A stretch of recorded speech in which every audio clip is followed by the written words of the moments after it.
Welcome everyone. Thanks for watching. Let's start with the discussion about the COVID-19 pandemic, conflict, humanitarian crisis, and implication of the ongoing human rights violations in Rakhine State. I'm Noel. I'm director with the International Campaign for Arakan. I'm moderator for today's event. Since 2018 up till now, there is ongoing civil war between Myanmar government forces and Arakan army. More than 200,000 people are internal displaced persons in recent war. Almost 2 years civil wars with the reports, news of serious violation and rising civilian casualties, extreme atrocities are committed against children, women, men, and including disabled and elderly persons. Myanmar military have systematically targeted Arakanese civilians, while war crimes and serious human rights violations are committed during the clearance operation by the Burmese military. Myanmar government has always denied the military had acted the genocide intent against the minorities. Today, international pressure and diplomatic engagement have not resulted in any meaningful changes. Those implications in human rights violation acts with impunities. Despite the international court's order, ICJs, nothing has changed. The Myanmar government has ignored the calls of the international communities, continue to commit atrocities against minorities. While international attention has focused overwhelmingly on Muslim genocide, but the United Nations again has been silenced, while human rights violations taking place against the Rakhine, Karen, Shan, and other minorities areas. So let's learn more from our distinguished panelists. Let me introduce first our first speakers, Thein from Arakan American Community, AAC. Second speaker will be Myra from U.S. Campaign for Burma. The third speaker is Terrell, Oung, International Campaign for Arakan. Thank you very much for joining us, and we appreciate your time and effort. The first question to Thein, could you please bring us about this matter? What is the most pressing human rights issue in Rakhine State? What can and should the international community's responsibility to protect Arakanese civilians from genocide and war crime? Thank you, please. This is your time. Thanks. Manuel, thanks for having me. And thanks for having me in this discussion. This is a very important discussion. So the pressing human rights violations committing currently by the Burmese military is that anytime they do the clearing operation or any operation, they are not really going after the enemy of them, say this case, the Arakan army. Instead, they go directly to the public, the civilians, and what they are doing is just going after the civilians and killing indiscriminately, destroying homes, arbitrarily arresting people, torturing and killing, and summary killing, executions.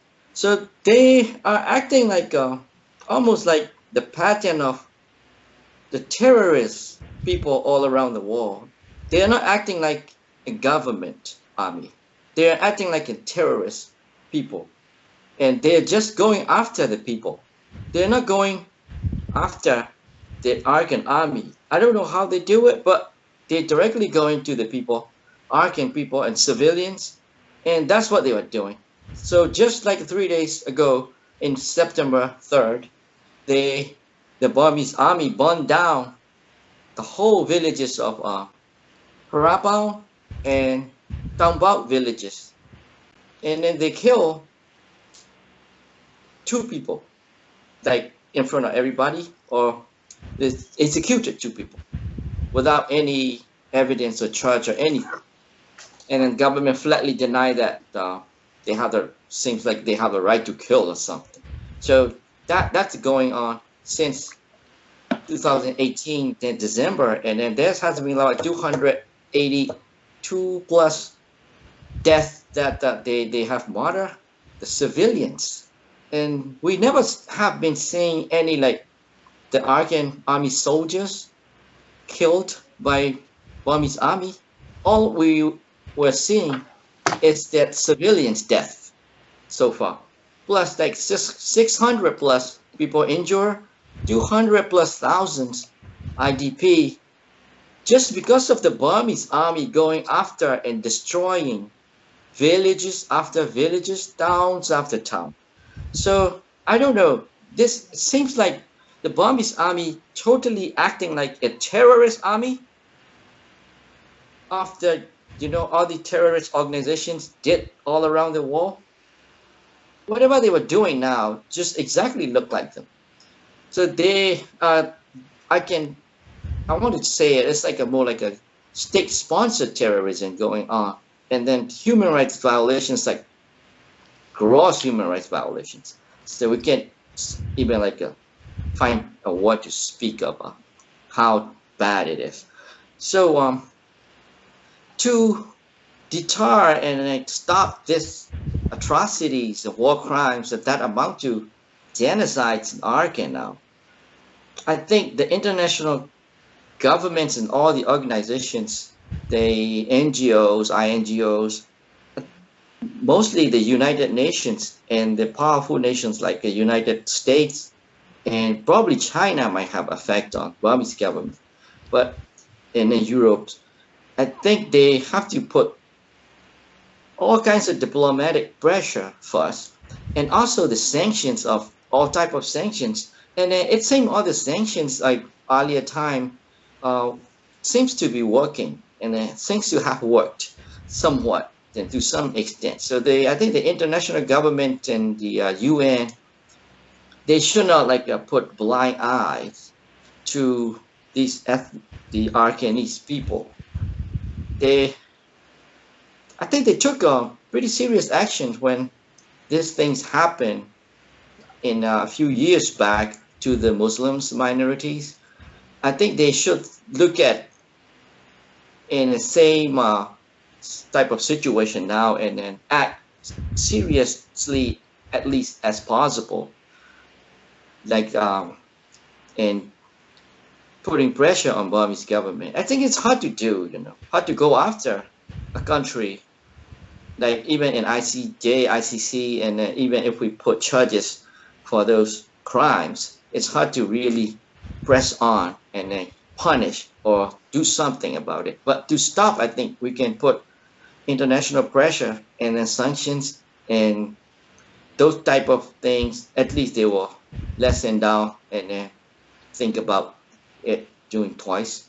So I think that's very important now. Thank you very much. Thank you very much for your time. And next, our panelist, Myra. You have been working and advocating for Burma for decades, many years, as I know. How optimistic are we as a minorities about the future of peace, national reconciliation, and transitional justice in the country? And what would you like to see the United States and United Nations can do to protect accountability and possibilities to prosecute war crime?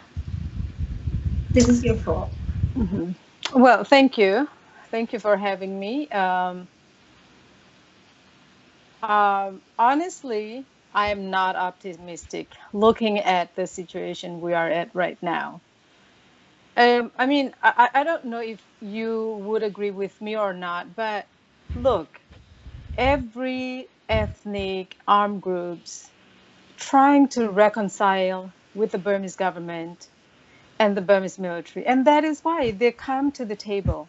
And that is why they ask for the unilateral ceasefire agreement, right? But they are given bilateral agreement to start off with, which they accepted because they really wanted to make peace. Of course, their unified position is inclusivity, so that they have everyone in the ceasefire agreement, the NCA paper. But because the Burmese government and the Burmese military was asking for the bilateral, which finally they had to take a step back, tone down a little bit, and agree to do the bilateral agreement. That is a big way to show the reconciliation that they really wanted, and that is why they're trying to take whatever that they can get at that moment. But what do they get in return? So now you have the civilian government coming into place. And the civilian government supposed to be siding with the civilians, right? But they are not siding with the civilians. And they are even working along with the military. And they even call the AA, the Arakan army, terrorist, which is pretty unbelievable to me. I find it quite unbelievable that the NLD government can do that. And so that is only that. I mean, it's already giving me a very negative view on what is going to be the outcome for the ethnic minorities. And the reason why the ethnic minorities didn't want to break up, they want to be inclusive because they worry about the backlash for other ethnic groups. Because they're brothers and they wanted to look out for each other, right? I mean, you look at in mid-90s, early 90s, that's when you have many other groups, including Htun, went back to Burma to do ceasefire agreement, right?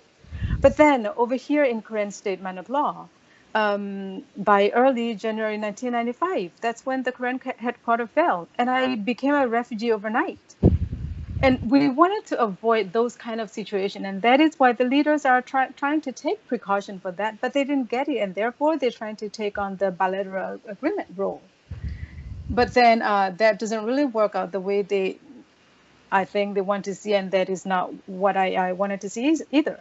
So if we're talking about transitional justice issues, are we going to be able to achieve it at this point of time? I think it is very hard because as long as the civilian government is not siding with the civilians, as long as the civilian government is not acknowledging the persecution that ethnic minorities have to go through, and as long as the civilian government sees the ethnic minorities as terrorists, how are we going to bring about transitional justice into our community? Because here, the atrocities, human rights abuses, still widespread and going on.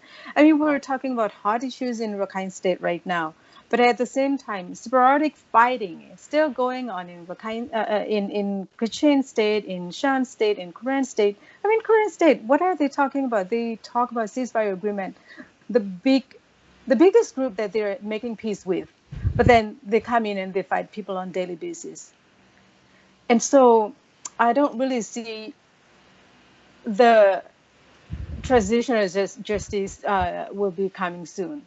And the most important thing is the justice and accountability. If there is no justice and accountability to the perpetrators, these perpetrators will always get away with murder, will always get away with rape. And they will never be scared of anything. And therefore, the UN has to be putting more pressure onto it. And I really wanted to see the UN also think about inclusivity, the international community, the US, every other people that work on Burma issues. At this point of time, we have to think about including everyone in our conversation. I am grateful that they're talking about Rohingya issues, which is great. They really do need attention. But at the same time, remember that every other ethnic groups are still suffering a great deal at the hands of this brutal military. And so when we talk about Rohingya, please also tie the issues of every other ethnic minorities by saying that, yes, the Rohingya are suffering, but at the same time, let us not forget about other ethnic groups. They are also suffering a great deal, and they are still suffering. I just wanted to ask the international community, everyone who does advocacy on Burma, to please add that piece of message into their messages that they give out. And I do want to see the US government to put more pressure on the Burmese government as well as the military. They have to do more. This is not close to even enough. Thank you, Ma. Thanks. Now is the next speaker, Terrell Oung. How human rights can and must guide COVID-19 response in Rakhine State.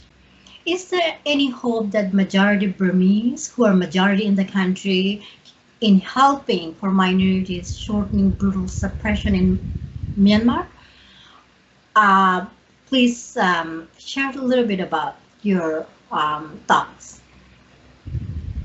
First of all, thank you for letting me join this distinguished panel on Arakan. Yes, human rights. Human rights, there is no such thing as European white people human rights or Asian people human rights or African human rights. Human rights is the basic rights for every individual, every human being. So in Arakan State, most of the human right abuses is happening in Arakan State. So what we need to do is, without human rights, how are we going to respond to this most deadly, diseases, this COVID-19 disease? Even the America, Australia, or Europe, they can't even control this COVID-19. So without human rights, how are the people going around and going to help the Arakanese people? Now, everywhere the military is bombing and shooting and shelling, innocent people. So what we need is, the first thing is the human rights. To get human rights in Arakan State, first of all, we have to remove the Burmese military from Arakan State, because we don't need the Burmese military to, give us protection in Arakan State. In Arakan State, there's no conflict. Because of the military, Burmese military is there, there's a conflict. With Arakan army, they're not killing our own people. They are not shelling our own people. So to gain human rights in Arakan, first of all, we have to remove this Burmese army there. Then only all these other NGO or the health official, they can effectively respond to this COVID-19, which is very, very serious.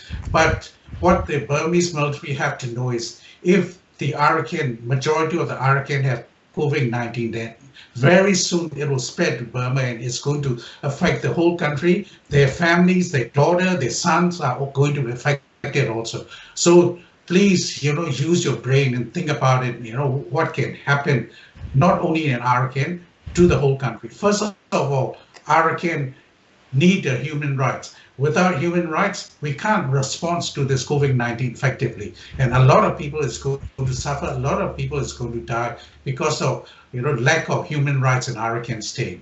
And another thing is, majority of the Burmese people, they understand Arakan people. There are some minority who, on Facebook, you will see also, they attacking Arakan and they attacking Arakan army. Without, without Arakan, how are we going to have a national reconciliation? So those people who is trying to spread false, accusation against the Arakan army or Arakan people, it's not going to, help the country gaining reconciliation and everything. So every Burmese have to respond. There are a lot of Burmese people, nurses and doctors who come to, Arakan State to help our people. But there are some small minority people who is attacking Arakan, and that is not very helpful for, peace settlement and national reconciliation in Burma. Thank you. Thank you very much. Thanks all speakers. So this is the second round. The question is, this is the additional question I would like to ask you all. So the problem is, are you agree that all minorities solidarity is important for the bringing about the political change, collective identity, and common oppression? Anyone, feel free to share, please. Yes, it is. It is very important. Like I said earlier, we fight against one common enemy. I mean, the Burman, the Burma army, nobody go out, no ethnic armed groups go to Naypyidaw or Rangoon or where they live and fight them, right? They all come to our area And they fight us in order to take away our lands, in order to take away our people, in order to take away all the natural resources we have in our own respective states. And so they are fighting us for power and for greed. And we are the one who have to suffer.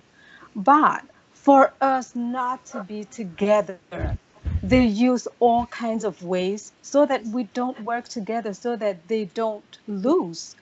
Because if we come together as a unified community or a unified unit, they're not going to be able to fight us. They are really scared of that. I am more sure.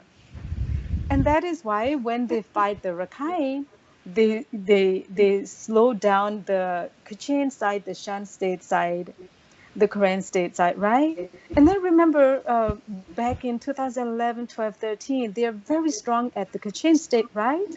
But then the Rakhine state, okay, everything was quiet, sounds peaceful. It sounds like there was never wars going on that side.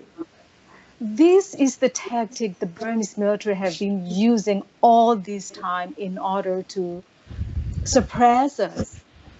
And therefore, it is very important for the ethnic minorities like all of us to come to realization that it is time that we have to work together in solidarity. We cannot look at this person is my friend and this person is not my friend, so I'm going to support only my friend. No, we cannot go that route anymore. Because the Burma army has been using the divide and rule tactic as their psychological warfare, and they've been winning all this time. Thanks, Emma. So if anyone have any thoughts about the question I asked.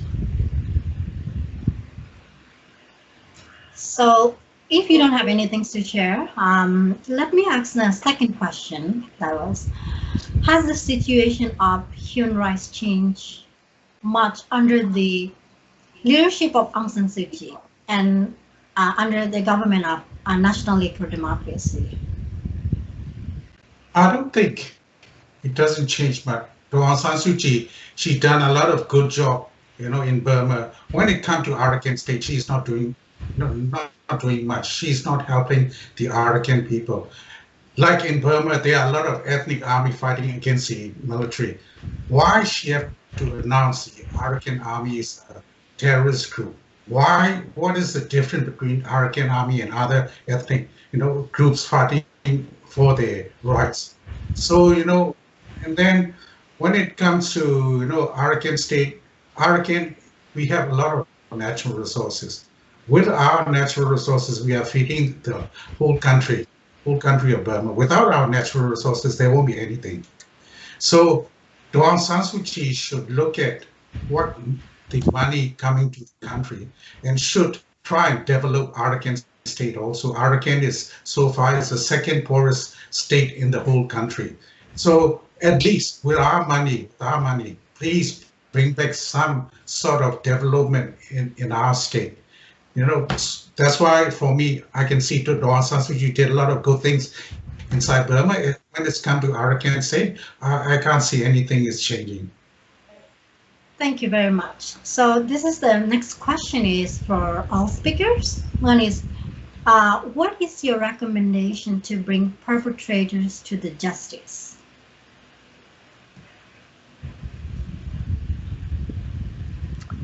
Well, there are many ways. The international community has to recognize that the Burmese military, the Burma army, are the perpetrators. And they have to get themselves together and punish them in a certain way. Like I said earlier, if there is no accountability, they will always get away with it. So whatever mechanism they have, ICJ is focusing specifically on genocide. So, okay, if they're saying ICJ is not fitting into other situation, what about ICC? War crimes and crimes against humanity happening in Burma for all these years. And even the UN report, I didn't say it, the UN report saying that whatever they are doing is against human rights, international human rights laws. If that is the case, then to a certain extent, the UN is recognizing that the Burma army is doing something horrific. And if that is the case, then they have to take action. Otherwise, they're turning their blind eyes to the people of Burma, to the Arakan community right now. And so there will never be a justice and accountability unless they are willing to come in and step up. Of course, people like Russia or China will always become the block in the way of bring about justice. But we still have many other countries, and there's not only one way to take them to court. They can sanction them in so many different ways, especially their economic pathways, their companies. I mean, if they can cut out these their pathways to money, then perhaps there will be some ways to reduce their income so that they cannot purchase all kinds of sophisticated weapons. I mean, they purchase all kinds of weapons, but do they have any other outside enemy outside of the people in Burma? They never go and fight anybody, but they come in and they fight their own people in their own country. Thank Yeah, you. I agree with Myra. I mean, and for the question before too, we all the minorities and all these nationalities have to come together. Until then, I don't see that is a way to really, go after these atrocities and human rights violations and to have our own self-determination. So we have to come together and then can't just sit outside and don't talk anything while they were killing and fighting one group. So that's I agree again. And then also the international community has to step up and then do whatever way the sanctions. But the sanctions work somehow. If we can choke them with the money, there's no way that they can go on these things. So I think that's a one way that we can go after these people. Thank you. Thanks for everybody. Thanks for all speakers and who are watching these shows, and thanks for your valuable time. We are all in this together.